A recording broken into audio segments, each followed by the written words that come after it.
Dalam Kisah Rasul 1 ayat yang ke-8 dituliskan, "Tetapi kamu akan menerima kuasa kalau Roh Kudus turun ke atas kamu, dan kamu akan menjadi saksiku di Yerusalem dan di seluruh Yudea dan Samaria dan sampai ke ujung bumi."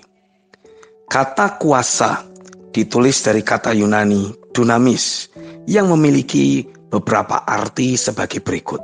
Yang pertama, suatu kemampuan atau ability yang tinggal permanen dalam hidup seseorang, inherent power, seperti suatu hak lahir atau keistimewaan. Yang kedua, kekuasaan atau pengaruh seperti yang dimiliki oleh orang-orang kaya. Dan yang ketiga, kuasa untuk melakukan mujizat. Bapa Sorgawi telah memberikan segala kuasa dan otoritas kepada Yesus Kristus. Efesus 1 ayat 19-22, Filipi 2 ayat 9-11.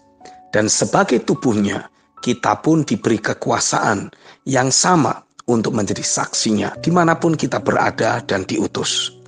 Apa yang menjadi kehendak Bapa akan terwujud melalui hidup kita. Markus pasal 16 ayat 17-18 menulis, "Tanda-tanda ini akan menyertai orang-orang yang percaya. Mereka akan mengusir setan-setan demi namaku. Mereka akan berbicara dalam bahasa-bahasa yang baru bagi mereka. Mereka akan memegang ular, dan sekalipun mereka minum racun maut, mereka tidak akan mendapat celaka. Mereka akan meletakkan tangannya atas orang sakit, dan orang itu akan sembuh." Selanjutnya, kata turun di atas kamu dalam Kisah Rasul 1 ayat yang ke-8 ditulis dengan kata Yunani eperkomai yang dapat diterjemahkan sebagai mempengaruhi, mengambil alih, atau beroperasi di dalam hidup.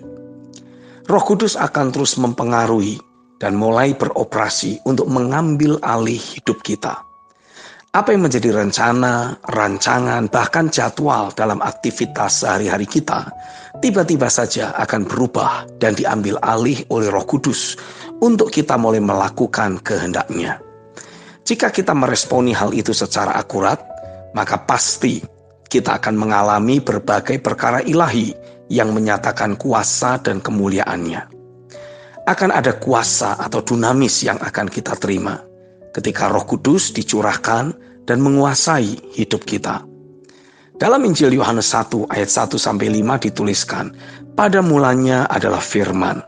Firman itu bersama-sama dengan Allah, dan firman itu adalah Allah. Ia pada mulanya bersama-sama dengan Allah. Segala sesuatu dijadikan oleh Dia, dan tanpa Dia tidak ada suatu pun yang telah jadi dari segala yang telah dijadikan. Dalam Dia ada hidup, dan hidup itu adalah terang manusia. Terang itu bercahaya di dalam kegelapan, dan kegelapan itu tidak menguasainya." Ketika Roh Kudus beroperasi dalam hidup kita, maka kuasa firman akan turut bekerja dan mengkondisikan segala sesuatu yang kita butuhkan jadi tercukupkan secara ilahi. Berbagai kemampuan, potensi, dan sumber daya yang awalnya tidak pernah kita miliki, tiba-tiba akan muncul begitu saja di dalam kasih karunia dan anugerah-Nya.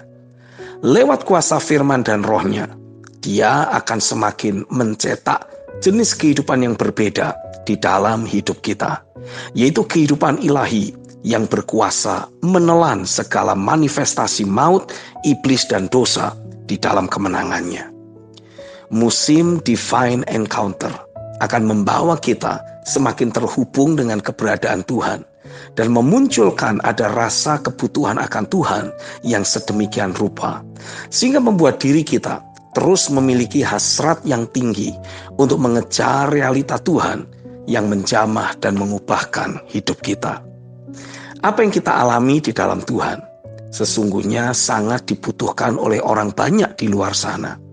Dan pada hari-hari ini, Tuhan sedang membangkitkan kita, umat pilihan-Nya, sebagai para pembawa realitanya untuk menjadi saksi baginya.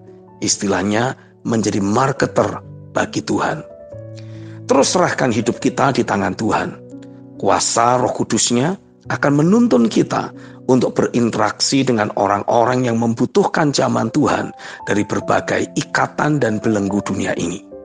Kesaksian, perkataan, dan pemberitaan kita akan menghadirkan kuasa firman yang sanggup mengusir semua manifestasi kegelapan dalam setiap aspek hidup mereka yang berinteraksi dengan kita. Tuhan akan memunculkan hidup kita sebagai terang bagi kemuliaan-Nya. Amin.